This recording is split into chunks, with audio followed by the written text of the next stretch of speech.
तो स्वागत है दोस्तों आपका हमारे चैनल संस्कृत XYZ पे। चैनल पे हमारे नए हैं तो सब्सक्राइब जरूर कर लीजिएगा। तो स्वागत है दोस्तों आपका एक नई वीडियो में। आज हम बात करने वाले हैं यूनिट 5 व्याकरण एवं भाषा विज्ञान के बारे में। यहाँ से क्वेश्चन आपको 4-5 क्वेश्चन देखने को मिल जाते हैं यूजीसी नेट में, जो कि बहुत ही इंपॉर्टेंट टॉपिक है। आचार्यों का सामान्य परिचय पढ़ना है, भाषा विज्ञान पढ़ना है और पाणिनि शिक्षा, ये 3 टॉपिक आपको इसमें पढ़ना है और अच्छे ढंग से डिटेल में। यहाँ से लगभग 5 क्वेश्चन हर बार कंपलसरी है जो यूजीसी नेट में पूछा जाता है। अब हम बात करने वाले हैं कि इसमें लगा क्या क्या है, हमको पढ़ना क्या क्या है। ठीक है, तो यहाँ पे जो आचार्यों का परिचय है इसमें मैंने क्रम के अनुसार रख दिया है, उनके काल के अनुसार, तो इसको रट लीजिएगा। ठीक है, आपको पाणिनि के बारे में पढ़ना है। कात्यायन हो गए, पतंजलि हो गए, भर्तृहरि हो गए, जैनेन्द्र हो गए, वामन हो गए, जयादित्य हो गए, शाक्टायन हो गए, कैयट हो गए। कैयट का क्वेश्चन अभी आया था 2025-26 में भी। हेमचंद्र हो गए, भट्टोजी दीक्षित हो गए, नागेश भट्ट हो गए और सारस्वत व्याकरण जो कि अनुभूत स्वरूपाचार का है, उनके बारे में हमको पढ़ना है। उनकी कृतियों के बारे में पढ़ना है, उनका काल क्या रहा है और इन्होंने कितनी रचनाएं की हैं, इनका काल क्या रहा है, इनके गुरु कौन है, इनके शिष्य कौन है। ये चीज़ इसमें पूछा जाता है आचार्यों का सामान्य परिचय से। ठीक है, इनके शिष्य अभी यही पूछा था कैयट के, पहले पूछता है गुरु कौन है महेश्वर, अब शिष्य पूछा था जो कि उद्योतकर हैं। ठीक है, उद्योतकर हैं कि कौन है, एक बार ध्यान दे लीजिएगा, मुझे भी ध्यान नहीं आ रहा, शायद वही है मुझे लग रहा है। ठीक है, हाँ उद्योतकर है शिष्य। ये क्वेश्चन अभी नया पूछा गया था। अब भाषा विज्ञान की बात करें तो पारिवारिक और वर्गीकरण और आकृति मूलक, ये सारी चीज़ें आपको पता ही है कि आकृति मूलक वर्गीकरण पूछा जाता है, पारिवारिक मूलक वर्गीकरण पूछा जाता है, इसमें कितनी भाषाएं आ जाती हैं, कौन कौन सी हैं, सारा चीज़ पूछा जाता है। आजकल पूछा जाता है ध्वनियों का वर्गीकरण। ध्वनियों का वर्गीकरण किस प्रकार से किया गया है। ठीक है, स्पर्श ध्वनि क्या है, संघर्ष क्या है, अर्धस्वर कौन कौन से हैं, ध्वनि, और उसके बाद परिवर्तन के नियम जो है। ठीक, ध्वनि परिवर्तन के कारण नियम क्या रहे हैं, ये तो पहले भी क्वेश्चन पूछा जाता था। ग्रीम, ग्रासमान, बर्नर, मूर्धन, तालब, ये सारी चीज़ें आपको पढ़ना है इसमें। ठीक, उसके बाद आपको पाणिनि शिक्षा पढ़ना है जो 60 के लगभग श्लोक है, वो सारी चीज़ें आपको इसमें पढ़ना है। लेकिन उससे पहले आप ध्यान रख लीजिएगा, यहाँ से क्वेश्चन अच्छे ढंग से डिटेल में अंदर से पूछता है। ठीक है, एक चीज़ का ध्यान रखिएगा। ठीक है, इस हिसाब से इसी यूनिट को पढ़ना है आपको। ऐसा नहीं कि कोई भी चीज़ आप छोड़ देंगे और आपको लगेगा कि नहीं हम आप तैयार होगा, नहीं, ऐसा मत कीजिएगा। ठीक है, क्वेश्चन कहीं से भी इसमें पूछा जा सकता है। भाषा विज्ञान की हम बात करते हैं। ठीक है, भाषा जो होती है वो बोलचाल होती है।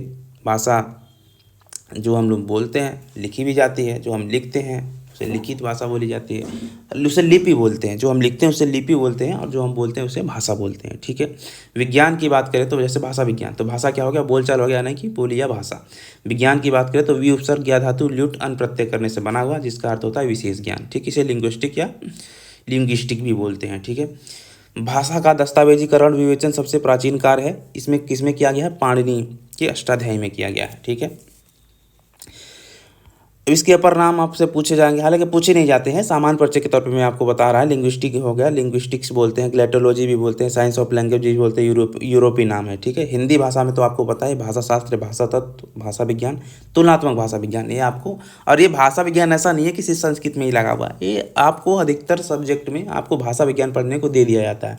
किस प्रकार की हमारी भाषाएँ थी, कैसे निकली है, अंग्रेजी, हिंदी, मराठी, बंगला, इसकी उत्पत्ति किस प्रकार से हुई है, भाषा विज्ञान में। उसके बाद आपको 9वीं-10वीं यूनिट में जब आप लिप पढ़ेंगे, वहाँ पे अभिलेख उभिलेख मिलते हैं, तो वहाँ पर भी ये सारी चीज़ें थोड़ी थोड़ी आ जाती हैं। ठीक है, भाषा विज्ञान का सूत्रपात किया था सर विलियम जोन्स ने 1786 ईस्वी में। ठीक है, संस्कृत, ग्रीक, लैटिन का तुलनात्मक अध्ययन इन्होंने किया था और इन्होंने कहा था कि इन तीनों में सूक्ष्म संबंध है, थोड़े थोड़े संबंध मिलते हैं, जो हम आगे को पढ़ेंगे क्या क्या मिल जाते हैं। ठीक है, अब सबसे इम्पोर्टेंट टॉपिक है जहाँ से पूछा जाता है भाषाओं का वर्गीकरण। ठीक है, भाषाओं का वर्गीकरण जो 2 प्रकार से किया गया है, आकृति मूलक वर्गीकरण और पारिवारिक मूलक वर्गीकरण, यहाँ से पूछता है क्वेश्चन। ठीक है, भाषाओं की संख्या 3000 तक मानी जाती है। ठीक, अनुमानित है लेकिन प्रूव नहीं है, ऐसा बोलते हैं कि भाई 3000 के लगभग भाषाएं हैं। ठीक है, तो अब हम आते हैं अपने मेन टॉपिक पे, आकृति मूलक वर्गीकरण।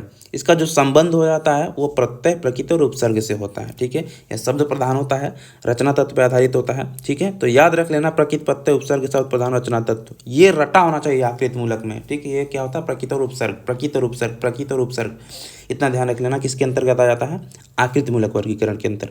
पारिवारिक मूलक वर्गीकरण तो जिसके नाम से ही पता चल रहा है, इसका संबंध ध्वनि साम्य से होता है, पद साम्य से होता है और अर्थ साम्य से होना है। ध्वनि, पद और अर्थ, ठीक है। अर्थ प्रधान होता है, रचना तत्व पे आधारित होता है, अर्थ तत्व की प्रधानता होती है इसमें, संबंध तत्व पे आधारित होता है। ठीक है। परिवारों में क्या होते हैं, संबंध होते हैं, कोई ना कोई हमारे अर्थ होते हैं, हम लोग रह रहे हैं। इस तरह से आप थोड़ा थोड़ा अपना निमोनिक्स बना के इसको याद कर सकते हैं। हालांकि जहाँ जहाँ निमोनिक्स की ज़रूरत है मैंने इसमें बताया हुआ है, बस आपको रटने की ज़रूरत है। ठीक है। ये चीज़ें सामान्य परिचय के तौर पर नहीं है, डिटेल में है। लगा सामान्य परिचय है लेकिन ये डिटेल में है। इसके बाद आप बुक उठाइएगा, थोड़ा सा रीडिंग मान लीजिएगा, सारी चीज़ समझ में आ जाएंगी कि इस नोट्स में क्या है। प्रोफेसर स्लेगल जो थे सर्वप्रथम 2 भागों में बांटा है भाषा को। ठीक है। प्रोफेसर बोप ने 3 भागों में बांटा है।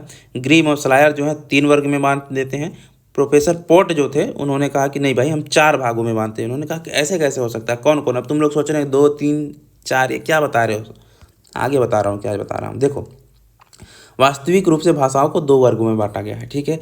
अयोगात्मक और योगात्मक, यही 2 है, पूछा जाता है। ठीक, अयोगात्मक और योगात्मक। तो योगात्मक के जो है ना 3 भेद हो जाते हैं, अश्लिष्ट, श्लिष्ट और प्रश्लिष्ट। इस हिसाब से कुछ लोग बोलते हैं 3 भेद हैं, कुछ लोग बोलते हैं 4 भेद हैं, कुछ लोग बोलते हैं 2 भेद हैं। ठीक है। तो मेन जो भाषा विज्ञान आप कपिल देव द्विवेदी की पढ़ेंगे तो उसमें इस तरह से बताया गया है। ठीक है। तो वहाँ से आप इसको पढ़ सकते हैं। ठीक है।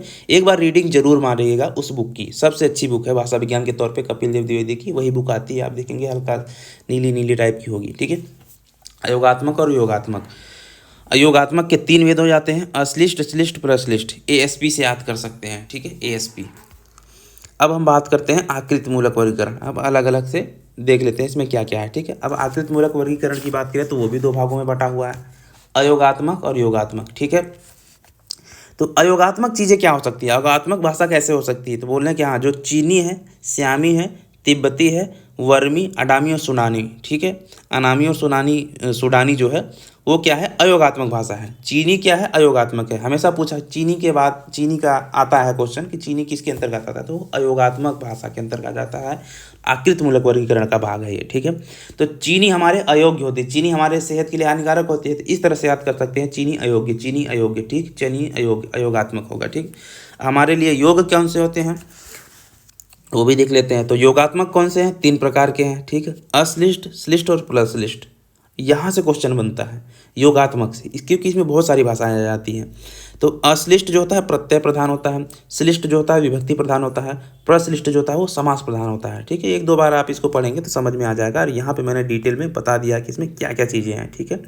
तो अश्लिष्ट जो है वो प्रत्यय प्रधान भाषाएं हैं, तिल तंडुल न्याय के समान होता है। ये 4 प्रकार का हो जाता है, 4 प्रकार हम आगे देखेंगे। 2 प्रकार का श्लिष्ट हो जाता है, वो आगे देखेंगे। प्रश्लिष्ट भी 2 प्रकार का होता है जो हम आगे पढ़ेंगे। ठीक है। अभी ये सामान्य परिचय देख लो कि इसमें किस प्रकार की भाषाएं, किस प्रकार का इसका समावेश हुआ है, क्या क्या चीज़ें देखने को मिल जाती हैं इसके अंतर्गत। तो अश्लिष्ट जब भी आएगा तो प्रत्यय प्रधान हो जाएगा, श्लिष्ट जो आएगा उसमें विभक्ति प्रधानता रहेगी। ठीक है। प्रश्लिष्ट में समास प्रधानता रहेगा। ठीक है। और अश्लिष्ट जो होता है तिल तंडुल न्याय के समान इसमें जुड़ा होता है। अश्लिष्ट जो होता है निर्चय न्याय के समान जुड़ा होता है। प्रश्लिष्ट जो होता है दधिघृत और न्याय के समान जुड़ा होता है। ठीक है। ये मैं क्या बोल रही है, भाषाओं का समावेश बता रहा है, भाषाओं का संबंध बता रहा है। ठीक है।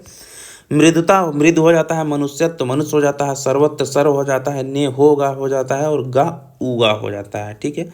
अब देखो ये जो 3 हमने पढ़े थे योगात्मक के, अश्लिष्ट, श्लिष्ट और प्रश्लिष्ट। क्रम से याद रखना, हमेशा ध्यान रखना, क्रम अश्लिष्ट, श्लिष्ट और प्रश्लिष्ट। ठीक है। क्रम ही पूछता है आजकल, क्वेश्चन तो बहुत ही आप रट लेंगे मुझे भी पता है, लेकिन कौन सा किस क्रम में है, किसके अंतर्गत कौन सी भाषा आती है, यहाँ पे कन्फ्यूजन हो जाता है। ठीक है।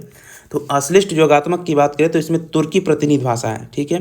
प्रकृत प्रत्यय जुड़ा होता है, स्पष्ट रूप से देखा जा सकता है। ठीक है। देखा नहीं जा सकता, ये गलत बोल रहा था मैं, देखा जा सकता है। मैं बोल रहा था ना इसमें तिल तंडुल न्याय के समान, तो इसमें जो प्रकृत प्रत्यय है वो स्पष्ट रूप से देखा जा सकता है, जैसे तिल और तंडुल अलग अलग दिख रहे होते हैं। ठीक है। तो इसमें दिख रहा होता है कि प्रकृत कहाँ है, प्रत्यय कहाँ है, किस प्रकार से जुड़ा हुआ है। ठीक है। तो तिल तंडुल न्याय किस इसमें प्रधानता हो जाती है, प्रत्यय प्रधान हो जाता है। ठीक है।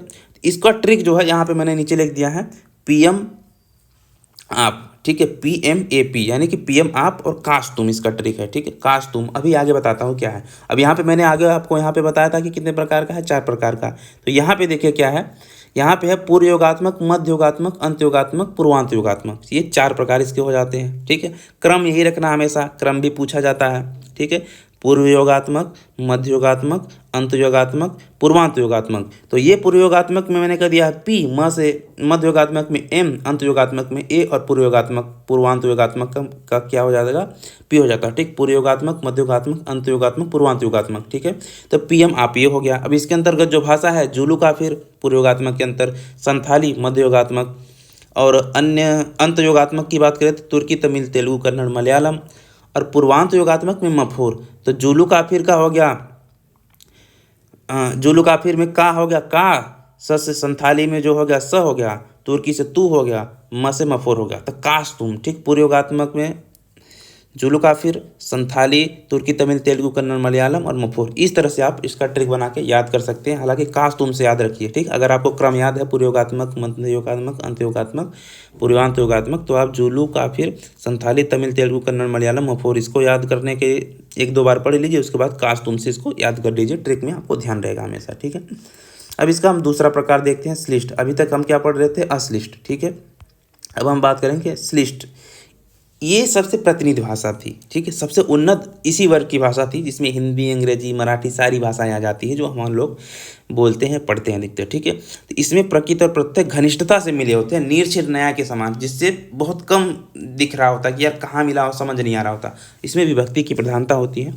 बहुरूपी भाषा इसी के अंतर्गत आ जाती है, जिसमें सेमेटिक, सामी, हेमेटिक, हामी भी आ जाती है। ठीक है, सबसे उन्नत इसी वर्ग की भाषा है, जिसमें संस्कृत, ग्रीक, लैटिन, रूसी, अवेस्ता, अंग्रेजी और हिंदी आ जाती है, और फ्रेंच भी आ जाता है। ठीक है, ये बांटा गया है 2 भागों में।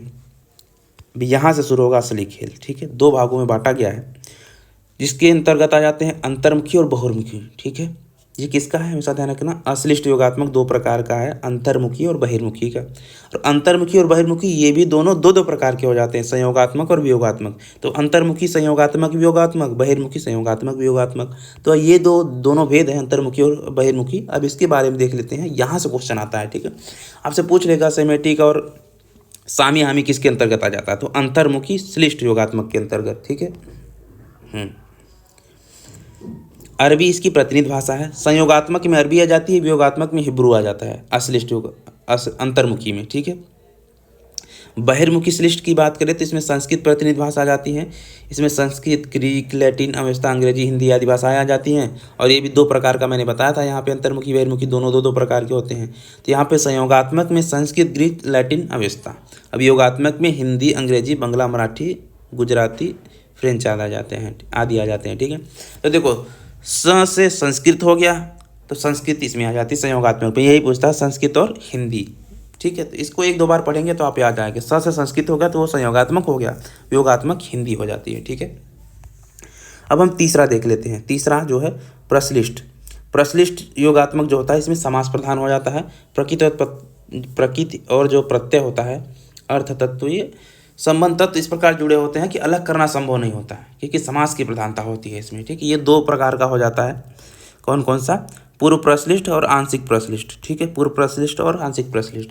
तो पूर्व प्रश्लिष्ट की बात करें तो पूर्व समासात्मक हो जाता है, इसमें चिरोपी भाषा आ जाती है। ठीक है, नधोलिनी, नातेन क्रिया, ये सारे इसका उदाहरण है।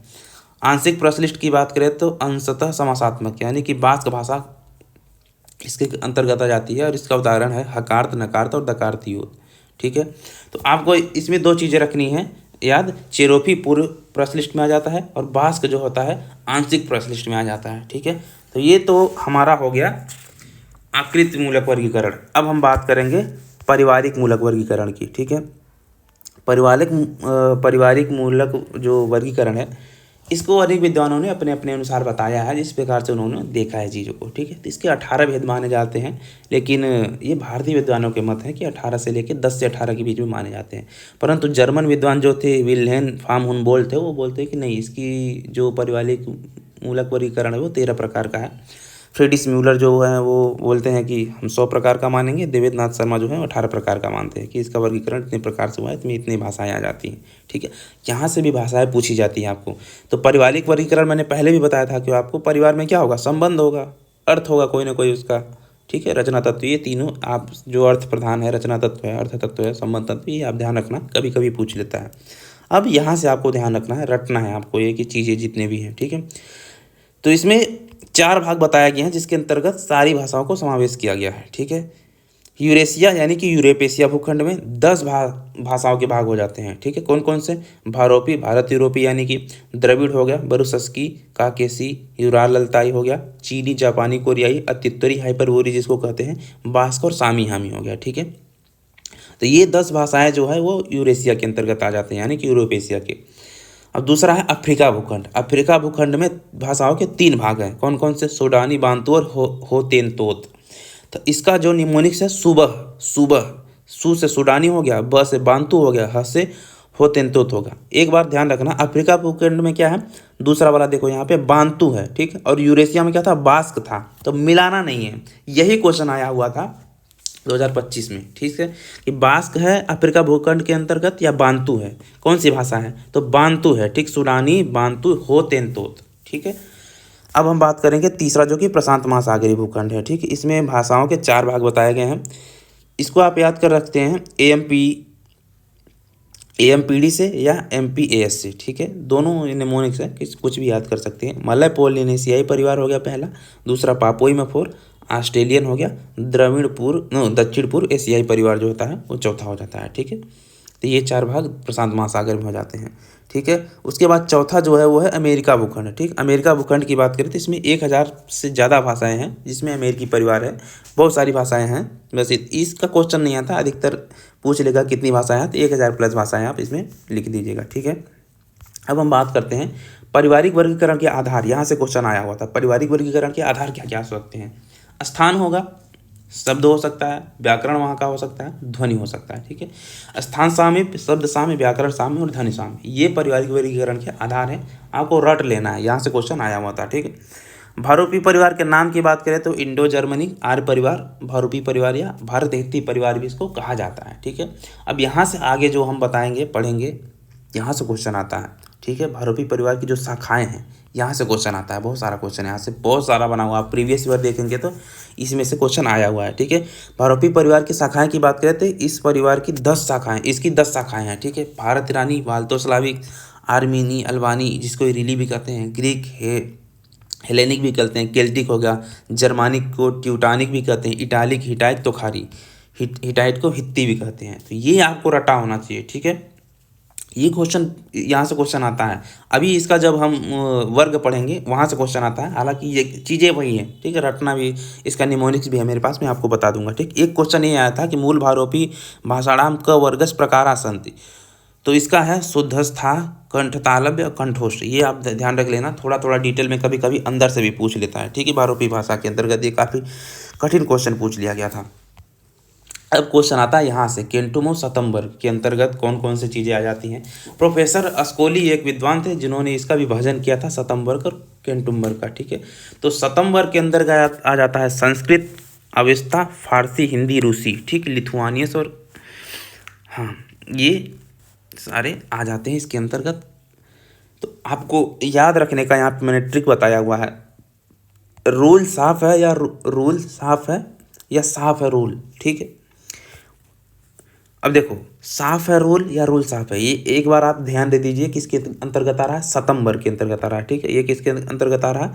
शतम्बर्ग के अंतर्गत आ रहा है। रूल साफ है। ठीक है, तो देखो, स से संस्कृत हो गया, अ से अवेस्ता हो गया, फ से फारसी हो गया, ह से हिंदी हो गया, र से रूसी हो गया, लिथुआनियस हो गया। ठीक है, समझ गए? ये एक एक अक्षर लिखे गए हैं जो उसके अंतर्गत ये भाषाओं के नाम लिखे गए हैं। ठीक है, तो संस्कृत भाषा में शतम हो जाता है, अवेस्ता में शतम हो जाता है, 100 की बात कर रहा है। ठीक है, शतम्बर्ग में संस्कृत में 100 आ जाता है, इसको हम शतम लिखते हैं। अवेस्ता में शतम हो गया, फारसी में सद हो गया, हिंदी में 100 हो गया, रूसी में स्तो हो गया, लिथुआनियस में जिमतास हो जाता है। ठीक है, अब हम बात करते हैं केंटुम्बर्ग का। ठीक है, केंटुम्बर्ग, केंटुमर लैटिन में केंटुम हो जाता है, ग्रीक में हेक्टोन हो जाता है, केल्टिक में केत, तो खारी में कंद, गाथिक में हुड, जर्मन में हुंडट और फ्रेंच में सेंट हो जाता है। ये इसी फ्लो में याद कर लीजिए, आप रट जाएगा आपको। ठीक है, और इटालियन में केंतो हो जाता है। ये आप एक बार पढ़ लीजिए, यहाँ से क्वेश्चन तो नहीं पूछता केंटुमक से, लेकिन कभी कभी पूछ लेता है। ठीक है, हालांकि क्वेश्चन अधिकतर शतम्बर्ग से पूछा जाता है, इसलिए आप इन दोनों को, केंटुम्बर्ग और शतम्बर्ग दोनों को याद कर लीजिए। ठीक है, अब देखिए यहाँ से शतम्बर्ग के अंतर्गत 4 भाषाएं आ जाती हैं, केंटुम्बर्ग के अंतर्गत 6 आ जाती हैं। जो 10 मैंने परिवार आपको बताया था ना, यहाँ पे 10 भाग हैं, इसको 2 भागों में इन्होंने बांट दिया कि शतम्बर्ग में कौन कौन सी भाषा शाखाएं आ जाएंगी और केंटुम्बर्ग में कौन कौन सी शाखाएं आ जाएंगी। ठीक है, तो शतम्बर्ग में 4 शाखाएं आ जाएंगी आपको, भारत ईरानी, आर्य परिवार, बाल्तो-स्लाविक, अर्मीनी और अल्बानी, ठीक है, जिसे इरीली भी कहते हैं। भारत ईरानी, अंबानी अडानी से याद कर सकते हैं इसको, ठीक है। भारत में कौन चलता है? अंबानी और अडानी चलते हैं। तो भारत ईरानी हो गया, बाल्टो-स्लाविक हो गया, ठीक है, अर्मीनी, अल्बानी हो गया। या ऐसे भी कर सकते हो, भारत में पैसा किसके पास है? बाल्टी भर के पैसा किसके पास है? ठीक है, अंबानी और अडानी के पास। तो भारत ईरानी, भ से भारत हो गया, अब ब से बाल्टी हो गया, ठीक है, बाल्टी का बाल्टो-स्लाविक कर दो, अंबानी में अर्मीनी कर दो, हाँ अर्मीनी और अल्बानी होगा, ठीक, अंडानी होगा। इस तरह से आप निमोनिक्स बना के याद कर सकते हो शतंबर का। हालांकि केंटुमबर्ग का तो आपको पता ही होगा, ग्रीक केजे ही, तो केंटुमबर्ग जो है उसमें ग्रीक केजे ही थे, से आप याद कर सकते हो कि इसमें जो 6 भाषाएं हैं कौन कौन सी हैं। ग्रीक से देखो, ग्रीक केजे ही तो यहाँ लिखा हुआ ना, तो गी से ग्रीक हो गया, कैसे केल्टिक हो गया, जैसे जर्मानिक, इटालिक, ही से हिटाइट, तो से तोखारी हो गया, ठीक है, ग्रीक केजे ही तो हो गया। तो ये 6 भाषाएं जो हो जाती हैं वो केंटुमबर्ग के अंतर्गत आ जाती हैं। इसको भी आपको ध्यान में रखना है, ठीक है। अब हम बात करते हैं ध्वनियों का वर्गीकरण, जो आजकल सबसे ज़्यादा पूछा जा रहा है, ठीक है। ध्वनियों का वर्गीकरण, वैदिक ध्वनियाँ, संस्कृत ध्वनियाँ, हिंदी ध्वनियाँ, ये 3 प्रकार की ध्वनियाँ हैं। वैदिक ध्वनियाँ 52 है, संस्कृत ध्वनियाँ 48 है, हिंदी की ध्वनियाँ 54 है, कुछ और भी ऐड एक आध दो शायद किया गया है, ठीक है। अब हम बात करते हैं मूल अक्षर की, ठीक है। मूल अक्षर कौन से हैं? 11 हैं, आ इ ई उ री री ए ओ। ये आप ध्यान देना, पूरा रट लेना इसको, ठीक है। कुछ बिना सोचे समझे इसको रट लेना, कौन कौन सा है ये बाद में ध्यान रखना। अभी कितने अक्षर आ रहे हैं, क्योंकि अक्षर ही पूछ लेता है। 10 गो 3-4 गो अक्षर दे देगा, बोल देगा मूल अक्षर पहचानो, संयुक्त अक्षर पहचानो, अंतःस्थ पहचानो, अघोष संघर्षी पहचानो, घोष पहचानो, अघोष पहचानो। तो क्या करोगे? इसलिए इसको आपको याद करना जरूर। संयुक्त स्वर कितने होते हैं? 2, ए और ओ, 2 प्रकार के संयुक्त स्वर हैं। अंतःस्थ की बात करें तो य, र, ल, व, ये 4 प्रकार का अंतःस्थ हो जाता है। अंतःस्थ तो आपको याद ही होगा, ठीक है। और इसी में से जो क्या कहते हैं, ये पूछता है ना आपसे कि आजकल जो पूछता है कि अर्धस्वर कौन सा है, ठीक है, अर्धस्वर, कि आप अर्धस्वर इसमें बताइए, तो अर्धस्वर यह और वह हो जाता है, ठीक, शुरू वाला और लास्ट वाला अर्धस्वर हो जाता है, ठीक। आगे इसमें लिखा हुआ है, लेकिन ये अंतःस्थ की बात चल रही तो मैंने कहा बता देता हूँ आपको। यहाँ से क्वेश्चन आता है अंतःस्थ इसमें कौन से, कभी कभी ये भी पूछ लेता अंतःस्थ हो और अर्धस्वर हो, तो यह वह दोनों हो जाता है, ठीक है। अघोष संघर्षी की बात करें तो तीनों स आ जाते हैं इसमें, ठीक है, तीनों स अघोष संघर्षी में आ जाते हैं। अघोष में ह आ जाता है, अघोष में विसर्ग आ जाता है, ठीक। शुद्ध अनुनासिक की बात करें तो उसमें अनुस्वार आ जाते हैं, ठीक है। तो अब हम बात करते हैं व्यंजन की। व्यंजन जो हो जाते हैं जैसे संघर्षी, इस पर संघर्षी, अंतःस्थ, कौन कौन से हो जाते हैं, तो आपको संघर्षी याद कर लेना है। संघर्षी से पूछा जाता है 9 हो जाते हैं। संघर्षी कितने हो जाते हैं? 9। विसर्ग भी आ जाता है इसमें, ह ख ग स और ज फ व, ह ख ग स तीनों स ज फ व, ये संघर्षी के अंतर्गत आ जाते हैं, ठीक है। और स्पर्श संघर्षी की बात करें तो च छ ज ज, आप बोल के देख लीजिए, ठीक है, किसमें ज़्यादा संघर्ष लग रहा है और स्पर्श किसमें हो रहा है। च छ ज ज इसमें स्पर्श हो रहा है, ठीक है। अंतःस्थ में यव आ जाता है, ठीक है। अंतःस्थ और अर्धस्वर ध्यान देना, अंतःस्थ में 4 आ जाएंगे, यर लव, अर्धस्वर में यव आ जाएगा, ठीक। अनुनासिक आपको पता है, गणनम, ठीक है। पार्श्विक में ल हो जाता है, लुंठित में र हो जाता है, उच्छिप्त में ड हो जाता है, ठीक है। आपको यहाँ पर एक छोटा छोटा साइड में मैंने एक चीज़ लिखा हुआ है, अग्रस्वर ई होता है, पश्चर आ होता है, सवर्ण जो हो गया आ ई उ जो समान एक समान दिख रहे होते हैं वही हो जाता है, ठीक। असवर्ण की बात करें तो ए ओ, ये भी ध्यान रख लेना, कभी कभी क्वेश्चन में पूछ लेता है, ठीक है। प्रयत्न के आधार पर वर्गीकरण की बात करें तो स्पर्श का से मतक हो जाता है, ठीक है। कन्फ्यूजन हो जाता है कभी कभी, ये सारा चीज़ें जब स्पर्श भी पढ़ेंगे संघर्षी भी पढ़ेंगे, तो इसलिए आप अलग अलग मैंने यहाँ पे लिखा हुआ है। स्पर्श का से मतक हो जाता है, कवर्ग, टवर्ग, तवर्ग, पवर्ग के अधिकतर इसमें आ जाते हैं, क से लेके म तक, ठीक है, 25 हो जाते हैं। स्पर्श संघर्षी की बात करें तो वही हो जाता है, च वर्ग वाला, च छ ज झ, ठीक है। संघर्षी की बात करें तो मैंने बताया था 9 होते हैं, ठीक, जिसमें विसर्ग ही आ जाता है, ह ख ग स ज फ व। अर्धस्वर यव हो जाता है, ठीक है। अर्धस्वर क्या हो जाता है? यव हो जाता है। तो आज के लिए हम सोच रहे हैं कि इतना ही रखते हैं भाषा विज्ञान तक। नेक्स्ट पार्ट में आपको हम पढ़ेंगे ध्वनियों का वर्गीकरण, कि अभी पढ़ लेते हैं, कोई नहीं, ध्वनियों का वर्गीकरण ऐसा करते हैं अभी पढ़ लेते हैं, फिर अगले वीडियो में हम लोग पढ़ लेंगे प्रमुख आचार्यों का परिचय, तो वो अलग हो जाएगा और भाषा विज्ञान अलग हो जाएगा, इससे आपको समझ में भी आ जाएगा, ठीक है, वरना सब होच पोच हो जाएगा। ध्वनियों का वर्गीकरण छोटा है क्योंकि टेबल बना के मैंने लिखा हुआ है, तो आपको भी शायद ध्यान आ जाएगा जल्दी ही। इसका क्रम पूछता है, हमेशा ध्यान रखना, जिस क्रम में लिखा गया है उस क्रम में आपको रटना है इसको, ठीक है। तो ध्वनियों का ध्वनि परिवर्तन के कारण कौन कौन से हैं? 2 कारण हैं, ठीक है। अभ्यंतर प्रयत्न और बाह्य प्रयत्न। ध्वनि परिवर्तन के कारण कितने हैं? 2 हैं, अभ्यंतर प्रयत्न और बाह्य प्रयत्न। ठीक है, अभ्यंतर की बात करें तो 2 हो जाते हैं, 2 कारण है, सॉरी ध्वनियों का जो कारण है 2 है, अभ्यंतर और बाह्य। अभ्यंतर के अंतर्गत 10 आ जाते हैं, बाह्य के अंतर्गत 6 आ जाते हैं। ठीक है, ये क्रम आपको ध्यान रखना है। हो सके तो आप स्क्रीनशॉट लेके कहीं लिख लीजिए इसको। लेकिन देखो इसमें क्या है, प्रयत्न लाघवम या मुक्सुक पहला सर्वप्रमुख कारण है। ठीक, अभ्यंतर प्रयत्न का प्रयत्न लाघवन लघुकरण की प्रवृत्ति, अनुकरण की अपूर्णता, अशिक्षा, शीघ्र भाषण, भावावेश, काव्यात्मकता, बलाघात, कृत्रिमता, भ्रामक व्युत्पत्ति। ये जो क्रम है 10 का, इसी क्रम में आपसे पूछा गया था इस बार। क्या कहते हैं 2025 में दोनों आया था, ये कि 3 क्वेश्चन इसके आए थे। ठीक है, कि ध्वनि परिवर्तन के कारण कितने हैं? 2 कारण हैं। अभ्यंतर प्रयत्न का क्रम लगाइए, बाह्य प्रयत्न का क्रम लगाइए। अभ्यंतर प्रयत्न का क्रम दे दिया था, अब बाह्य प्रयत्न का क्या 2-3 अलग दे दिया था, बोला था कि बाह्य प्रयत्न में कौन कौन से आते हैं उसको बताइए। तो यहीं से 3 क्वेश्चन बन गए थे। ठीक है, तो प्रयत्न लाघव या मुक्सुक, लघुकरण की प्रवृत्ति, अनुकरण की अपूर्णता, अशिक्षा, शीघ्र भाषण, भावावेश, काव्यात्मकता, बलाघात, 4 भेद हो जाते हैं जिसके, कृत्रिमता और भ्रामक व्युत्पत्ति। ये आप क्रम याद कर लीजिएगा। अभ्यंतर प्रयत्न का 10 और बाह्य प्रयत्न 6 प्रकार का होता है। ठीक है, भौगोलिक प्रभाव। ठीक है, जो ध्वनि परिवर्तन के कारण हम पढ़ रहे हैं तो उसका भौगोलिक प्रभाव होगा, कोई सामाजिक राजनीतिक परिस्थितियां होंगी, काल प्रभाव या स्वाभाविक विकास हो सकता है, लिपि का भी दोष हो सकता है, और बहुत सारी भाषाएं का मिलना उलना से भी दिक्कत हो सकती है ध्वनि परिवर्तन में। ठीक है, और सादृश्य हो जाना। तो ये क्रम जो पूछा गया था सादृश्य का था, शायद लिपि दोष का था, और भौगोलिक प्रभाव, ये तीनों आया हुआ था क्वेश्चन में। ठीक है, तो इसका जो निमोनिक्स है भैंस का लिबास। ठीक है, भैंस का लिबास से आप याद कर सकते हो। भ से भौगोलिक प्रभाव हो से, स से सामाजिक राजनीतिक हो गया, क से काल प्रभाव होगा। ठीक है, ली से लिपि दोष हो गया, स से भाषाओं का लिभास है। ठीक है, तो भ से भाषाओं का हो गया, स से सादृश्य हो गया। इस तरह से आप इसको याद कर सकते हैं। ठीक है, ध्वनि परिवर्तन दिशा की बात करते विषमीकरण है, सघोषीकरण हो जाता है। 2 कारण बताए गए हैं। ठीक, ध्वनि परिवर्तन तो आपको पता ही है कितने ध्वनि नियम, ध्वनि नियम की बात करें तो ग्रीम नियम, ग्रासमान नियम, वर्ण नियम, तालब नियम और मूर्धन्य नियम। ठीक है, ये आपके पास 5 ध्वनियों के नियम बताए गए हैं। ठीक है, तो ग्रीम नियम का तो आपको पता ही है, पहले का दूसरा चौथा हो जाता है। ठीक है, चौथे का तीसरा हो जाता है, तीसरे का पहला हो जाता है। ठीक है, हालांकि अधिकतर देखेंगे पूछता है पहले का दूसरा होता है, चौथे का तीसरा होता है, तीसरे का पहला है। आप टेबल देखेंगे उस हिसाब से मैंने यहाँ पे लिखा हुआ है। ठीक है, जैसे देखिए यहाँ कतप है, खथफ है और घ ध भ है, तो यहाँ क का ह भी हो जाता है, क का ख भी हो जाता है। ठीक है, तो इस हिसाब से आप ध्यान रख लीजिएगा।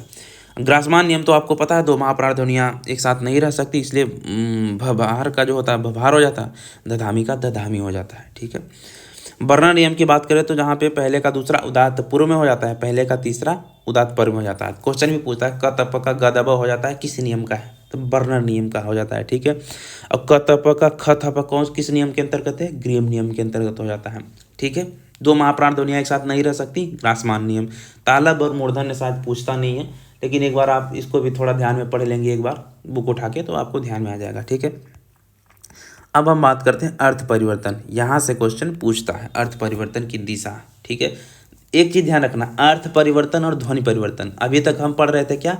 अर्थ परिवर्तन। ठीक है, अभी हम लोग ध्वनि में घुस गए हैं। ठीक है, ओ सॉरी ध्वनि पढ़ रहे थे, अब अर्थ में आ रहे हैं, होच पोच हो जाता है। ठीक है, इसीलिए बोल रहा हूँ। ठीक है, क्वेश्चन पूछेगा ध्वनि परिवर्तन का, अर्थ परिवर्तन लगा दोगे 3, हालांकि 2।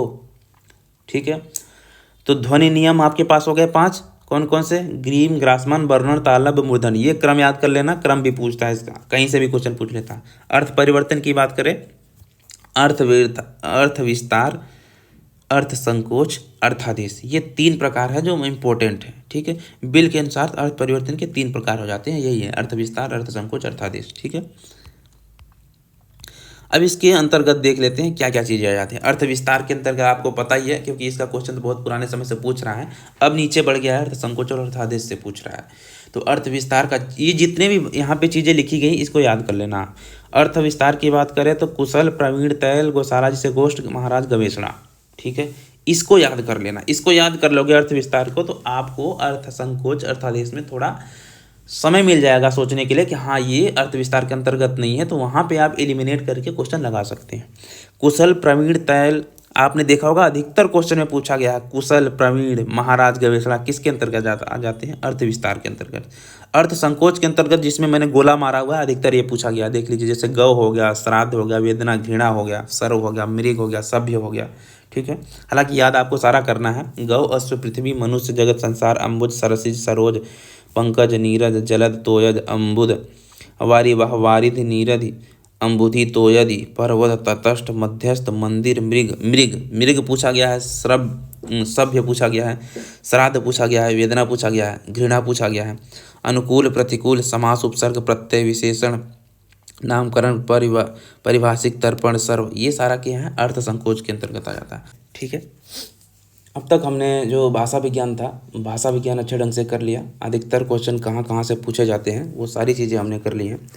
आज हम बात करने वाले हैं प्रमुख आचार्यों का परिचय। आजकल इन सभी के गुरु कौन थे, शिष्य कौन थे, ये सारी चीज़ें पूछे जाने लगी हैं। क्योंकि रचनाएं अधिकतर लोगों को याद है, रचनाएं कर लेते हैं, लेकिन गुरु कौन है, शिष्य कौन है, ये सारी चीज़ें हर जगह नहीं मिलती, ये बुक में कहीं भी लिखा हुआ नहीं मिलता। लेकिन मैंने यहाँ पे कोशिश की है ढूंढ के लिखने की, और मैं आशा करता हूँ कि ये सारी चीज़ें आपको पसंद आएंगी। क्यों? क्योंकि ये बहुत ही डिटेल में लिखा गया है। एक बार इसको पढ़ते हैं और बुक में कहीं पे एक बार लिखा हुआ था, आप रीडिंग मान लीजिएगा, या फिर सिंगल आचार्य को, या फिर एक साथ, तो आपको समझ में आ जाएगा कि आपको पढ़ना क्या है और सिलेक्टिव चीज़ें क्या रटनी है। ठीक है, तो यहाँ पे मैंने क्रम से लिख दिया है। यहाँ पे मैं आपको बताता भी चलूँगा कि क्या क्या चीज़ें पूछी जाती हैं। ठीक है, तो यहाँ पे मैंने सभी आचार्यों का क्रम भी लिख दिया है, क्योंकि क्रम सबसे पहला चीज़ आप यही है कि जो भी पढ़ रहे हैं, अगर यहाँ पे 4-5 आचार्य, 10 आचार्य रचनाएं हैं, तो रचनाओं का क्रम, उनके गुरुओं का क्रम, रचना कब निकली है, कब, आजकल तो ये सारी चीज़ें पूछने लगे कौन सी रचना किस सन में निकली है।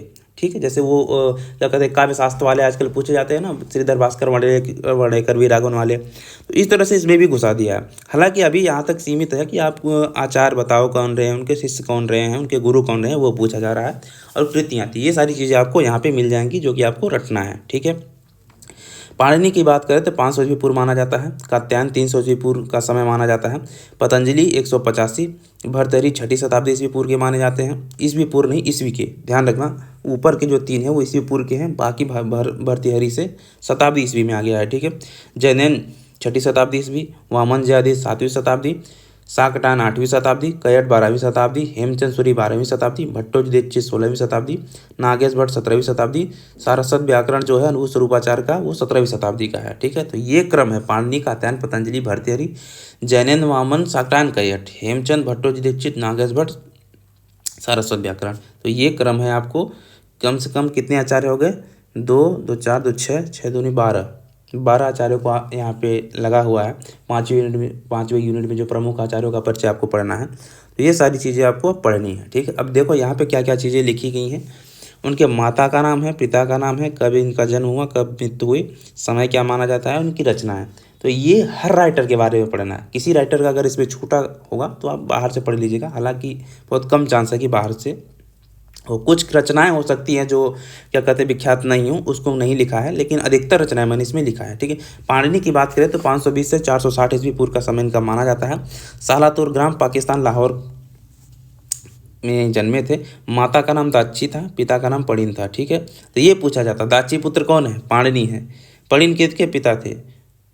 पाणिनि के पिता थे। ठीक, इनका मृत्यु जो है त्रयोदश तिथि को हुआ था। व्याकरण कवि है, राष्ट्रीयता इनकी भारतीय है।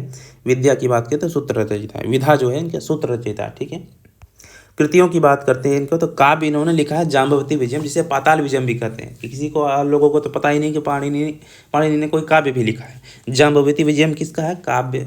ये काव्य जो जाम्बवती विजयम है पतंजलि पाणिनि का ही है। ठीक है, अष्टाध्यायी की बात करें तो 8 अध्याय हैं। 8 अध्याय में विभक्त है। 4 सहस्त्र इसमें सूत्र हैं। व्याकरण के 5 ग्रंथ हैं इनके। ठीक है, व्याकरण के 5 ग्रंथ इनके हैं। कौन कौन से? सूत्रपाठ, धातुपाठ और गणपाठ। ठीक है, सूत्रपाठ, धातुपाठ और गणपाठ, उणादिपाठ और लिंगानुशासन। सूत्र, धातु, गण, उणादि, लिंगानुशासन, ये पाणिनि का क्या है? पाणिनि की रचनाएं हैं। ठीक है, पाणिनि के गुरु उपवर्ष या वर्ष हैं। इनके गुरु का नाम पूछेगा तो उपवर्ष या वर्ष है, ध्यान रख लेना। ठीक है, अब हम बात करते हैं दूसरे कौन से? कात्यायन थे। ठीक, कात्यायन जिनको हम वरुचि भी कहते हैं। ठीक है, इनके बहुत सारे नाम हैं जो मिलते हैं। कात्यायन के पिता का नाम था सोमदत्त। क्या था? कात्यायन के पिता का नाम था सोमदत्त। ठीक है, 300 ईस्वी पूर्व इनका समय माना जाता है। वार्तिक कार्य हैं। ठीक है, पाणिनि के सूत्रों के प्रसिद्ध वार्तिक कार कौन है? कात्यायन है। ठीक है। इनके नाम की बात करें तो वररुचि, मेधाजित, पुनर्वसु, कात्य, सूत्रधर, ये 5 नाम इनके मिलते हैं। पुनर्वसु इनके नक्षत्र का नाम है, गोत्र का नाम कात्य है और बृहत कथा सरित सागर में सूत्रधर इनका नाम मिलता है, ठीक है। सूत्रधर कौन थे? कात्यायन थे। दक्षिणात्य वार्तिककार बोलते हैं प्रीतद्धिता ही दक्षिणात्य, पतंजलि इनको बोलते हैं कि प्रीतद्धिता ही दक्षिणात्य, ठीक है। रचनाएं की बात करें तो कात्यायन स्मृति हो गया, स्वर्गारोहण काव्य हो गया, उभयसारी का भाग हो गया, बृहश्लोक हो गया, वेद सर्वानुक्रमणी और प्रतिसाख्य हो गया। कात्यायन ने स्रोत गृह और प्रतिहार सूत्रों की भी रचना की है, ठीक है। ये मैंने नीचे लाइन इसलिए लिखी है कि बहुत सारे प्रतिहार और स्रोत सूत्र इनके मिल जाते हैं। जब आप वेद पढ़ने जाएंगे तो वहाँ पे आप कात्यायन का नाम आएगा तो समझ जाना यही कात्यायन है, जो इनका समय 300 ईसा पूर्व के समय का माना जाता है, ठीक है। तो कात्यायन स्मृति स्वर्गारोहण का भी अधिकतर पूछा जाता है, इसको ध्यान रख लेना, ठीक है। अब हम बात करते हैं पतंजलि की। पतंजलि का एक क्वेश्चन आया था, गोणिका पुत्र किसको कहा जाता है? पतंजलि है, ठीक है। मैंने क्या बोला था कि दाक्षी पुत्र पाणिनि हो गया, गोणिका पुत्र कौन हो गया? पतंजलि हो गया, ठीक है। ये भ्रम कर देगा आपको, इसलिए आप ध्यान से रख लें, इसको ध्यान में रख लेना हमेशा। 185 पूर्व इनका समय माना जाता है, 185 पूर्व से 63 ईस्वी पूर्व के बीच का, ठीक है। गोंडा जिला यूपी के हैं ये। पाणिनि के शिष्य थे, योग गुरु इनके नंदी देव थे। जब योग गुरु पूछेगा तो इसके नंदी देव लगाना, और शिष्य किसके थे, और वैसे गुरु पूछेगा तो पतंजलि किसके शिष्य थे? पाणिनि के, ठीक।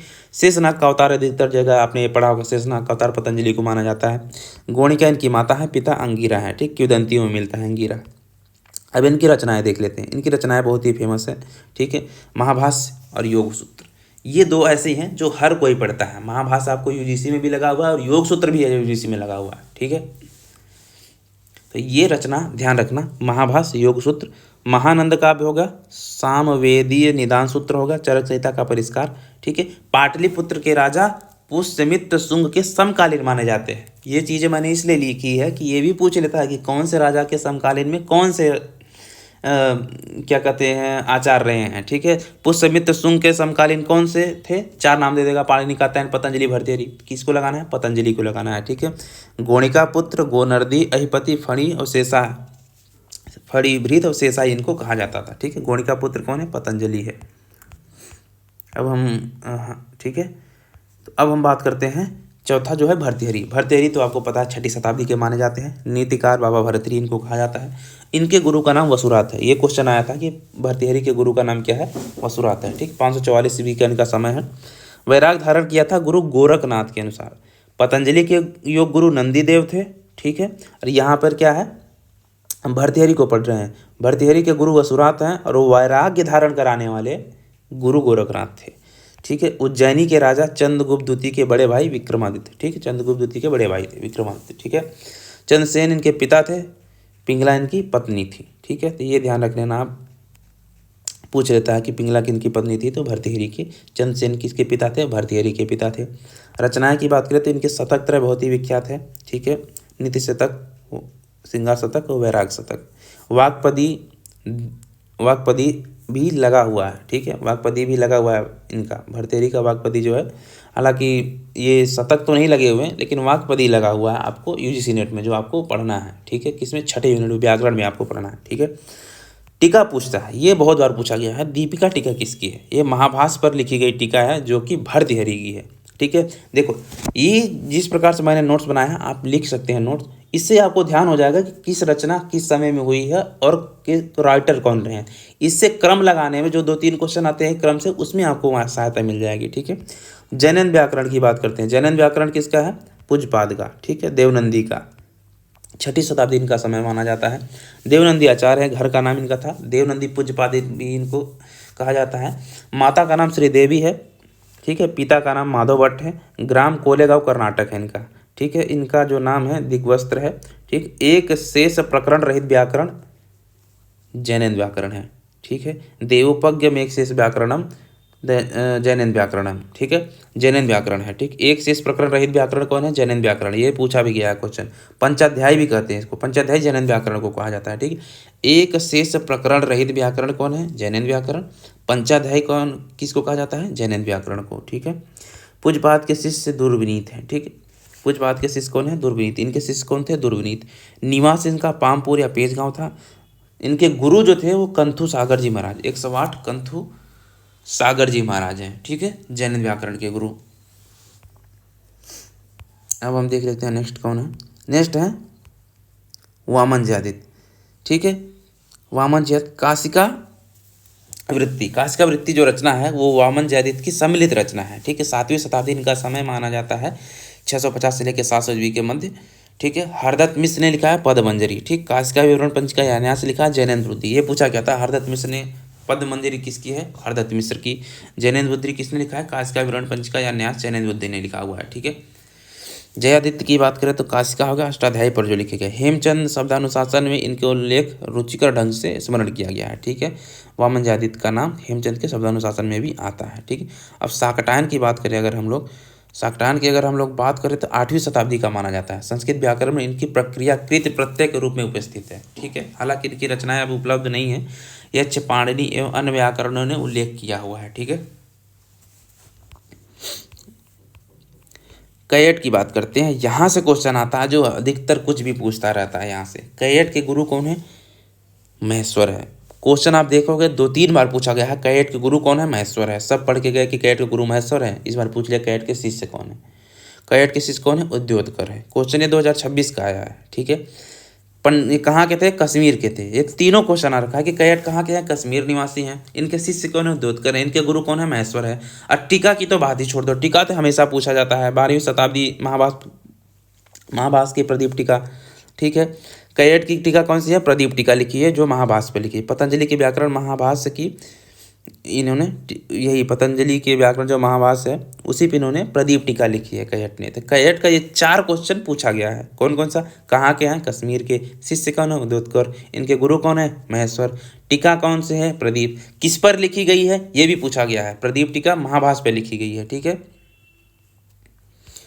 प्रदीप में स्थान स्थान पर पतंजलि और भर्तृहरि के स्फोटवाद का अच्छा दार्शनिक विवेचन किया गया है, ठीक है। तो ये जो कैयट है इन्होंने अपनी जो टीका लिखी है उसमें पतंजलि और भर्तृहरि की दार्शनिक विवेचन इन्होंने किया हुआ है, ठीक है। अब यहाँ से कृतियों को याद करना शुरू कर दो हेमचंद से, ठीक है, क्योंकि इसके बाद जितने भी 4-5 हैं अधिकतर यहाँ में भ्रम हो जाता है। हेमचंद की बात करें तो 12वीं शताब्दी इनका समय माना जाता है। 1145 से लेकर 1229 विक्रम संवत माना जाता है। कालिका सर्वक कहे जाते हैं हेमचंद्र, क्या कहे जाते हैं, कालिका सर्वक। क्वेश्चन में आया कि कालिका सर्वक किसको कहा जाता है, हेमचंद को। कालिका सर्वक किसको कहा जाता है, हेमचंद को, ठीक है। गुजरात धधुका नगर के निवासी हैं। इनका गांव धानधुका, वही धधुका, कहीं पे धधुका नगर मिल जाता है, कहीं पे धानधुका गांव मिल जाता है, ठीक है। इनके पिता चांचिंग है, माता पाहड़ी है।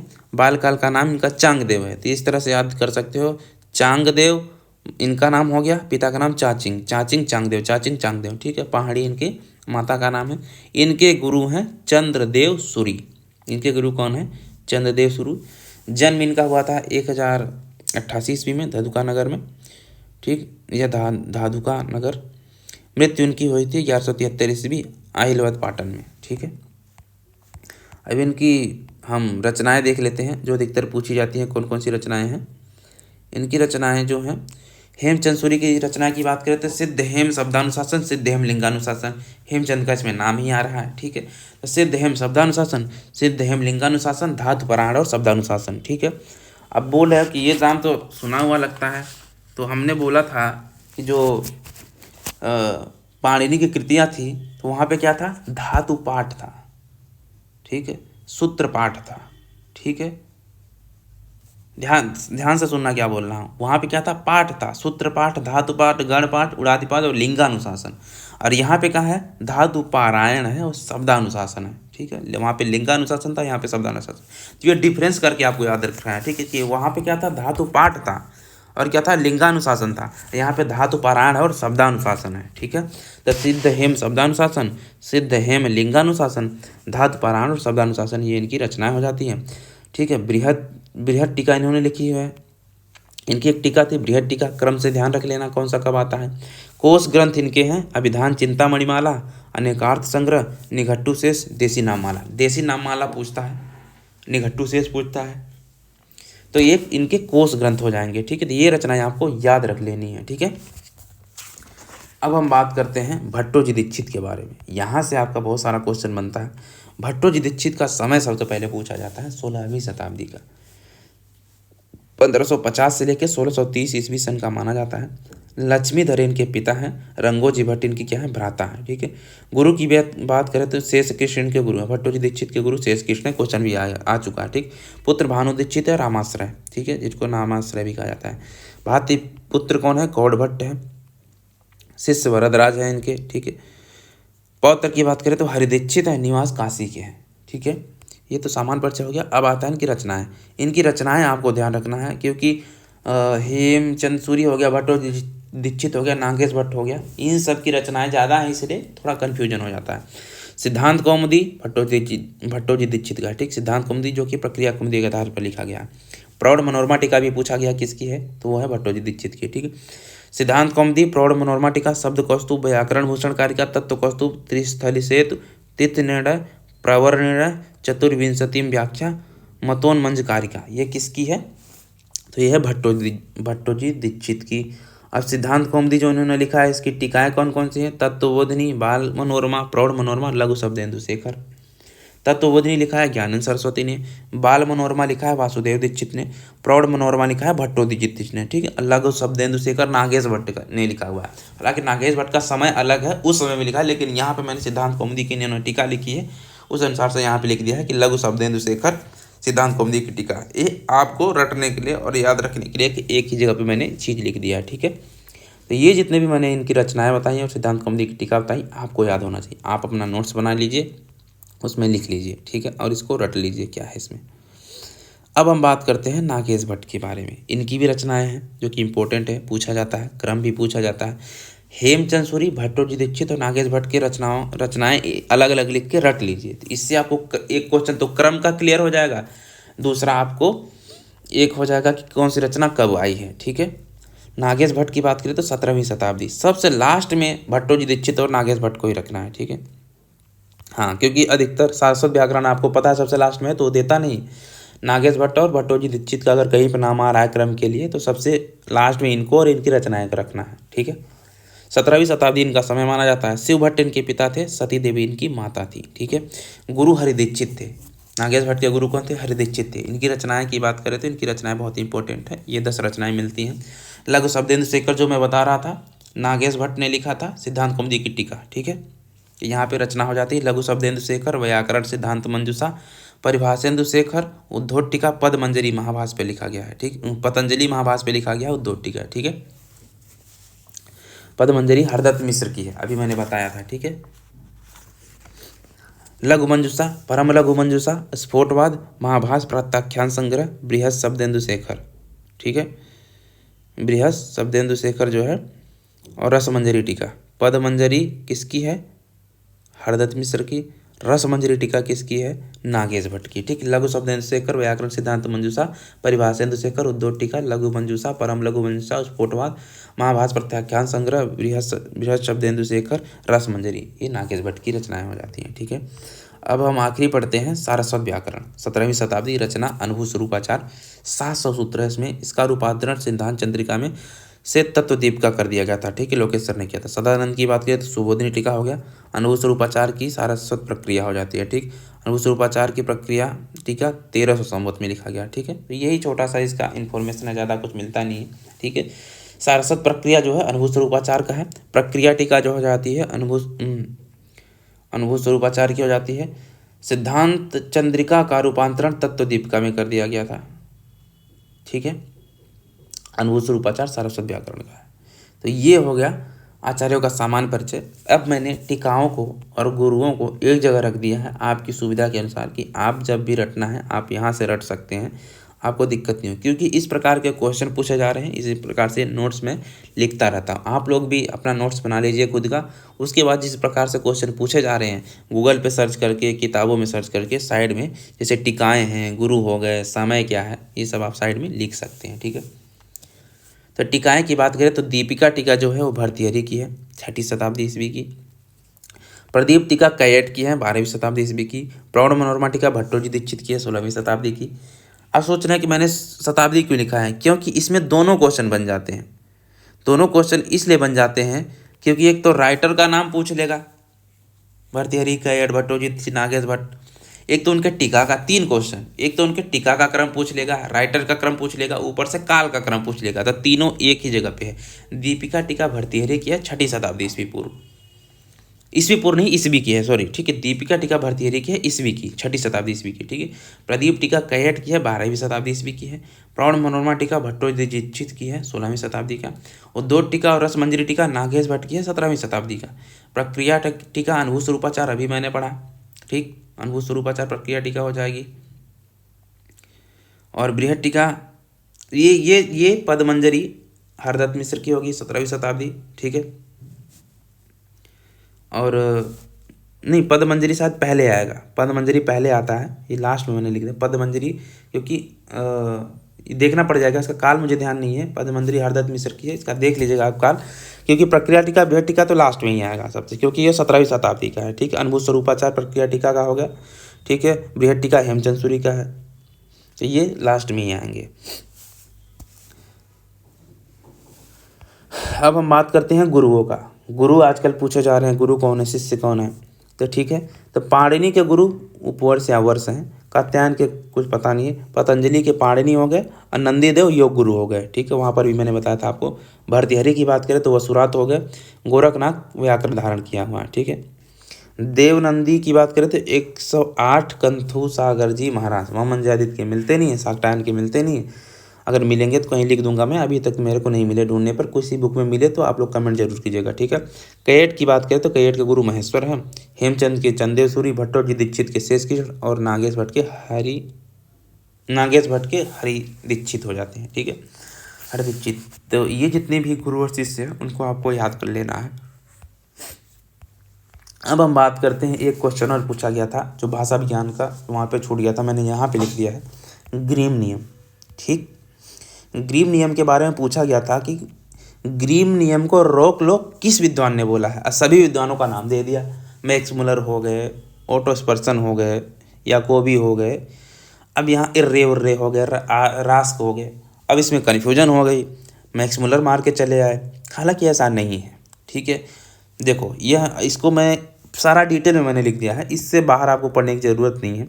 यह नियम प्रोफेसर स्कोली याकोब ग्रीम के नाम से प्रसिद्ध है। तो ये ग्रीम नियम जो है वो याकोब ग्रीम के नाम से प्रसिद्ध है। 1785 से 1863 ईस्वी का समय है।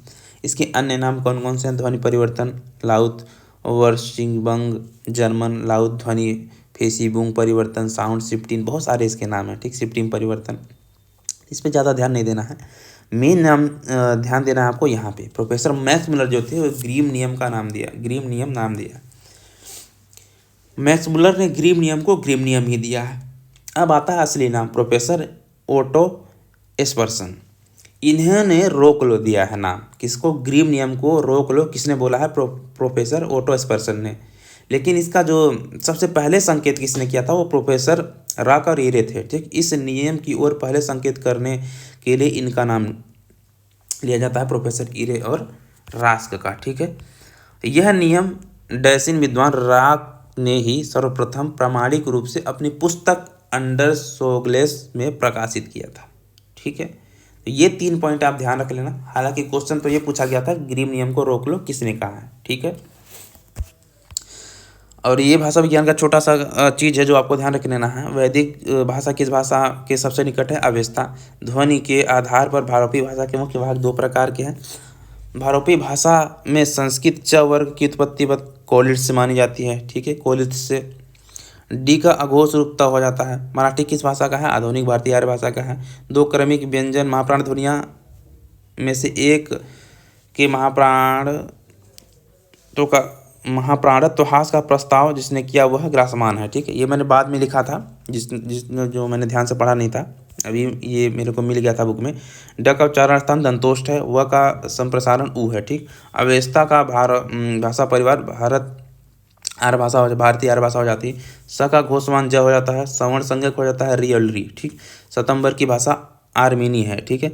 मध्यकालीन भारतीय आर्य भाषा है मागधी। स्वराघात के कारण ध्वनि परिवर्तन होता है, इस नियम के प्रवर्तक है बर्नर, ठीक। स्वराघात के कारण ध्वनि परिवर्तन होता है, किसने कहा था? बर्नर ने। सतम परिवार की भाषा है अवेस्ता, ठीक है। इसको ध्यान रखना, सतम परिवार की भाषा कौन है? अवेस्ता।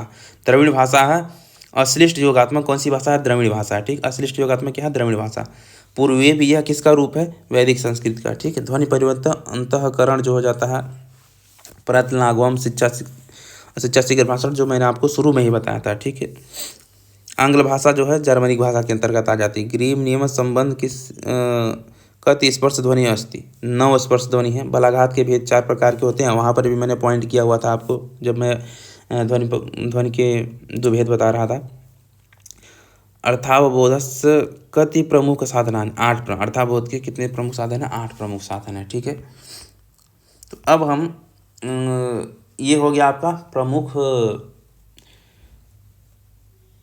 आचार्यों का सामान्य परिचय होगा, जिसमें पाणिनि, कात्यायन, पतंजलि, भर्तृहरि, वामनजादित्य, भट्टोजिदीक्षित, नागेश भट्ट, जैनेन्द्र, कैयट, शाक्टायन, हेमचंद सूरी और सारस्वत व्याकरण जो क्या कहते हैं अनुभूति स्वरूपाचार्य का, इनके बारे में हमने पढ़ा है। ठीक है, अब हम देखेंगे कि पाणिनि शिक्षा का, हालांकि आपको श्लोक खुद पढ़ना होगा, मैं आपको छोटा छोटा चीज़ जो अधिकतर पूछा जाता है वही मैं आपको बता रहा हूँ कि आपको क्या क्या इसमें पढ़ लेना है। ठीक है, हालांकि 60 श्लोक है, 1 घंटे बैठेंगे, 1-1.5 घंटे में आप पढ़ के निपटा देंगे। ठीक है, तो पाणिनि शिक्षा का छोटा सा जो मैंने नोट्स में ऐड किया हुआ है, हालांकि छोटा छोटा है, आप अगर इसको रटना चाहें तो 1-2 घंटे में रट सकते हैं, लेकिन ये है कि कुछ चीज़ें होती हैं जो काफ़ी डिटेल में पूछती हैं। ठीक है, जैसे पाणिनि शिक्षा हो गया, शिक्षा के वेद के 6 अंगों में सर्वप्रमुख माना जाता है। ठीक, वेद को नासिका कहा जाता है। सरल और स्पष्ट भाषा में लिखा गया है पाणिनि शिक्षा, इसके रचयिता आचार्य पाणिनि है। ठीक, यह पद्यात्मक शैली में लिखा गया है, इसमें 60 श्लोक हैं। ठीक, शुरू के 8-10 श्लोक तो आप रट लीजिएगा, क्योंकि इसमें जो क्या कहते हैं 6ठा श्लोक है आत्मबुद्धिया वाला, ये पूछा गया था पिछली बार। ठीक है, अतः शिक्षा प्रवक्ष्यामि पाणिनीयं मतम तथा शास्त्रानुकूल्यं तद्विदा यथोक्तम लोकवेद्यो। देखो, अब 60 श्लोक बताने में काफ़ी समय लगेगा, यहाँ पे मैंने श्लोक लिख दिया है। ठीक है, और इसके किस में क्या बताया गया है, जैसे तीसरा श्लोक देखेंगे यहाँ पे तो वर्ण संख्या बताया गया, त्रिषष्टि चतुष्षष्टि। ठीक है, ये क्वेश्चन पूछा जाता है, तो इसमें 63 और 64 वर्ण है। ठीक, वर्ण गणना की बात करें तो इसमें वर्ण गणना भी है। स्वर 21 माने जाते हैं। ठीक है, स्पर्श 25 माने जाते हैं। यकार आदि अंतस्थ 8 माने गए हैं। यम 4 प्रकार का है, अनुस्वार 1 प्रकार का है, विसर्ग 1 प्रकार का है, जीवा मूल्य उपदमानी 2 प्रकार का हो जाता है, प्लुतलिकार 1 प्रकार का हो जाता है। इस प्रकार 63 हो जाते हैं, लेकिन ह्रस्व दीर्घ या रंग रूप से 2 संख्या लेने पर 64 वर्ण बोले जाते हैं, इसीलिए बोला जाता है त्रिषष्टि चतुष्षष्टि। यह बोला गया ना, त्रिषष्टि चतुष्षष्टिर्वर्णा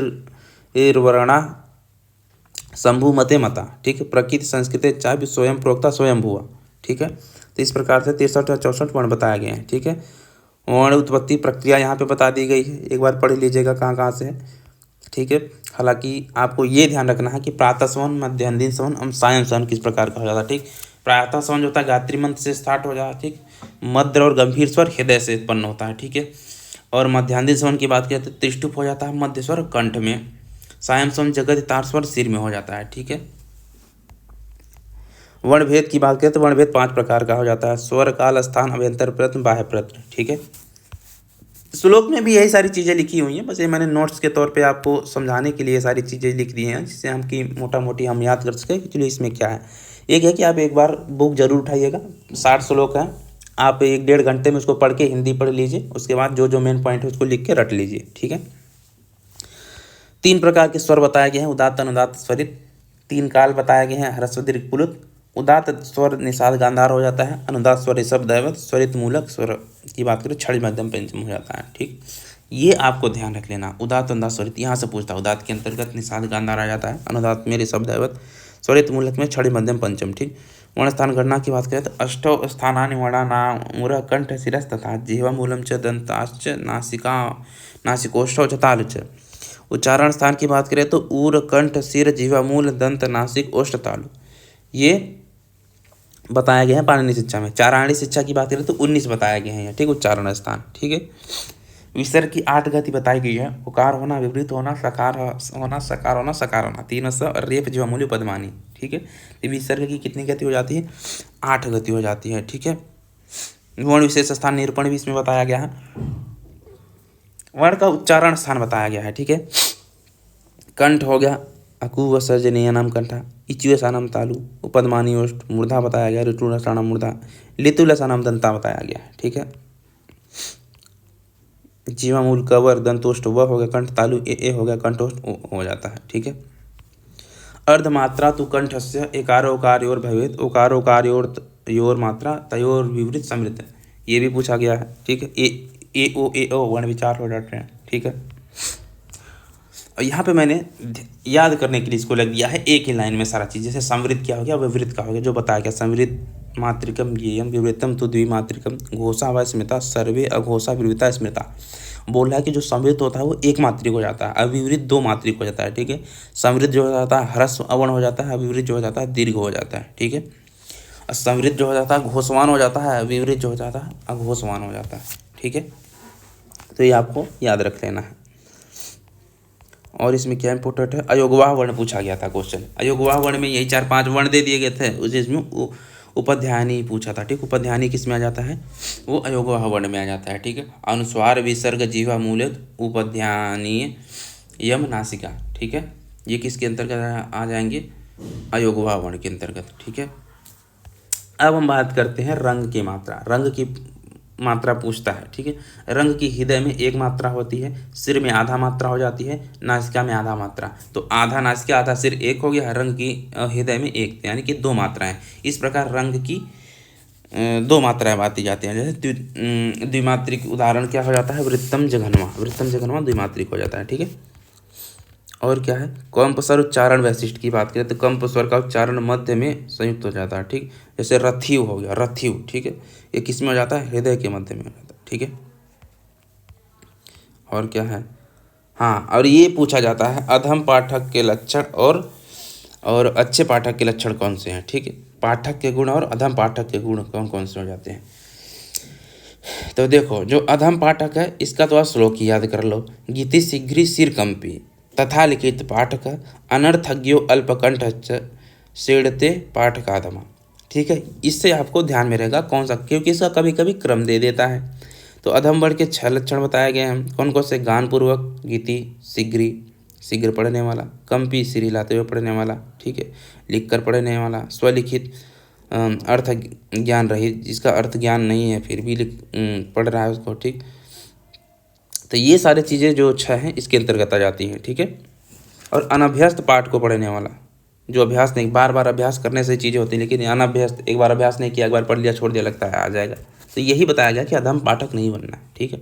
अधम पाठक के लक्षण क्या हो जाते हैं। उसके बाद आ जाता है यहाँ पे कि पाठक के भी तो गुण होंगे। तो यहाँ पे बताया गया कि मधुरता, वर्णोच्चारण की सुस्पष्टता होनी चाहिए, पदों का विभाग होना चाहिए, सुस्वरता होना चाहिए, मंद गति से पढ़ना चाहिए, लय युक्तता हो जाती है, ये पाठकों के गुण हो जाते हैं। ठीक। तो यहाँ पे बताया गया कि माधुर्य मच्छर व्यक्ति पदच्छेदस्तु सुस्वर धैर्य लय समर्थ च सीढ़ते पाठका गुणा। ठीक है। तो ये आप एक बार, कुछ श्लोक हैं जो आपको याद होना चाहिए, जरूरी नहीं कि आप पॉइंट में याद करें। नहीं, अगर आपको पॉइंट में याद हो रहा था अच्छी बात है, नहीं तो आप श्लोक याद कर लीजिए, क्योंकि श्लोक की लाइन भी पूछ लेता है ना। तो श्लोक आपको याद रहेगा तो आपको लगेगा अच्छा कहाँ से, पाणिनि से। जैसे मैंने बोला कि छठा जो था, आत्मा बुद्ध्या समेत्यर्थ्यान मनोयुक्ति विवक्षया मन कायाग्निमा हंति स प्रेरित मारुत। इससे प्रेरित मारुत किस में है, पाणिनि शिक्षा में। ठीक है। प्रोक्ता स्वयं हुआ, पाणिनि शिक्षा का 3रा श्लोक, त्रिषष्टि चतुष्षष्टि वाला। ये सारी चीज़ें आपको थोड़ा बहुत पता होनी चाहिए। ठीक। सो में आगे सुवाच स्थानानाम प्रयोग स्नेह में, यहाँ से भी क्वेश्चन पूछता है। प्रातः सवन वाक्य गर्जन उर स्थित गंभीर स्वर, गंभीर वर। ठीक है। मध्यंतीन सवन की बात करें चकवे की ध्वनि सदृश कंठ स्थित स्वर हो गया। तृतीय सवन की बात करें तो मयूर कोकिल हंस सिर स्थित नाद के समान स्वर हो जाता है। ठीक। अचो अस्पृष्टा यण वाला, ये तो हाँ ये पूछता है, अभ्यंतर प्रश्न पूछता है। ठीक है। अच स्पृष्ट, अच जो होता है अस्पृष्ट विवृत हो जाता है, यण ईसद स्पृष्ट ईसद विवृत हो जाता है, सल जो होता है अर्ध स्पृष्ट ईसद विवृत हो जाता है, हल स्पृष्ट हो जाता है। ठीक। और है छंदोपादौ तुवेदस्य हस्तो कल्पो पठते ज्योतिषामयनम चक्षु निरुक्तम श्रोतमुच्यते वेदांग वाला शिक्षा ग्रहणम तुवेदस्य मुखम व्याकरण स्मृतम तस्मात् सांगमदित्य ब्रह्मलोके महीयते। वेदांग 6 प्रकार के, छंद को पैर कहा गया है, हाथ को कल्प कहा गया है, ज्योतिष को आँख कहा गया है, निरुक्त को कान कहा गया है, शिक्षा को नाक कहा गया है, व्याकरण को मुख कहा गया है। तो ये श्लोक आपको पता होना चाहिए। पूछता है कहाँ से है, तो ये पाणिनि शिक्षा का जो है 41वां और 42वां श्लोक है। ठीक है। अब एक और ये भी पूछता है, उदात्त स्वर अनुदात्त स्वर स्वरित स्वर, अंगूठा तर्जनी के मूल में मूल में अग्रभाग जोड़ने पर उदात्त हो जाता है। अनुदात्त की बात करें कनिष्ठिका के अग्रभाग जोड़ने पर हो जाता है, ठीक। अनामिका के अग्रभाग जोड़ने पर स्वरित, और प्रचय की बात करें तो हो जाता है मध्यमा के अग्रभाग जोड़ने पर। तो ये आप नॉर्मल सी चीज़ है इसमें जो आप ध्यान रख लीजिएगा, क्योंकि कभी कभी पूछ लेता है अंदर से भी, तो श्लोक एक आध दोबारा पढ़े रहेंगे तो आपको समझ में आ जाएगा क्या पूछ रहा है। उदात्त तर्जनी हो जाता है, अनुदात्त कनिष्ठिका हो गया, स्वरित अनामिका हो गया, प्रचय मध्यमा होगा, ठीक। उदात्त अनुदात्त स्वरित प्रचय, उदात्त अनुदात्त स्वरित प्रचय, इस तरह से आप अंगुली पर भी याद कर सकते हैं, ठीक। स्वरों की स्थिति 9 प्रकार की बात बताई गई है। अंतोदात्त, आद्युदात्त, उदात्त, अनुदात्त, नीच स्वरित, मध्योदात्त, स्वरित, द्विदात्त, त्रिउदात्त हो जाता है, ठीक है। और पद संज्ञा की बात करें तो अग्नि अंतोदात्त हो जाती है, सोम आद्युदात्त हो जाता है, प्रउदात्त है वह अनुदात्त है, वीर्यम अनुदात्त स्वरित, नीच स्वरित है, हविषाम मध्योदात्त है, स्व स्वरित हो जाता है, ठीक है। बृहस्पति द्विउदात्त है, इंद्र बृहस्पति त्रिउदात्त है, यानी कि 2 उदात्त 3 उदात्त, ठीक है। अब यहाँ से भी पूछा जाता है, ये पूछा गया था, ये तो बड़े बड़े पेपर क्या कहते हैं असिस्टेंट प्रोफेसर में भी ये क्वेश्चन पूछ जाता है, ठीक। उदात्त जो होता है वो सिर प्रदेश मूर्ध में होता है, ठीक, मूर्ध में, ठीक है, मूर्ध प्रदेश में। अनुदात्त हृदय गेयो, अनुदात्त जो हो जाता है हृदय में होता है। मूर्धन उदात्त उदाहित, ठीक है, मूर्धन उदात्त में हो जाता है। स्वरित कर्णमूली सर्वास्य प्रचय स्मृता, बोल रहा है कि स्वरित जो है कर्णमूल में है और प्रचय मुख प्रदेश में हो जाता है। तो उदात्त सिर प्रदेश मूर्ध में हो जाता है, अनुदात्त हृदय देश में हाथ रखकर, और स्वरित कर्णमूल प्रदेश में, और प्रचय जो होता है मुख पे हाथ रखे, ठीक। चाजसुवदते चाशस्तुवदते मात्रा द्विमात्रम चैवास है, सिखी रहे तित्री मात्रम तू नकुलस्तवर्ध मात्रकम, ये भी क्वेश्चन पूछता है। नीलकंठ 1 मात्रिक होता है, कौवा 2 मात्रिक होता है, मयूर 3 मात्रिक, नेवला अर्ध मात्रिक हो जाता है। ये तो यूजीसी नेट में बहुत बार क्वेश्चन पूछा गया है, ठीक है। तो ये है, ये रहा आपका जो है पाणिनि शिक्षा। हालांकि इसमें 60 श्लोक हैं, आप एक बार उठाइएगा बुक और इसको पढ़ लीजिएगा, ठीक है, आपको समझ में आ जाएगा। मैंने जो इसमें इंपॉर्टेंट चीज़ें थी बता दी है, कुछ श्लोक भी बताया कि इस हिसाब से आपको पढ़ना है, तो आपको समझ आएगा क्या क्या चीज़ें हैं। तो आशा करता हूँ कि ये वीडियो आपको पसंद आई होगी। चैनल पे हमारे नए हैं तो सब्सक्राइब जरूर कर लीजिएगा। मिलते हैं फिर नेक्स्ट वीडियो में। Thank you so much all of you.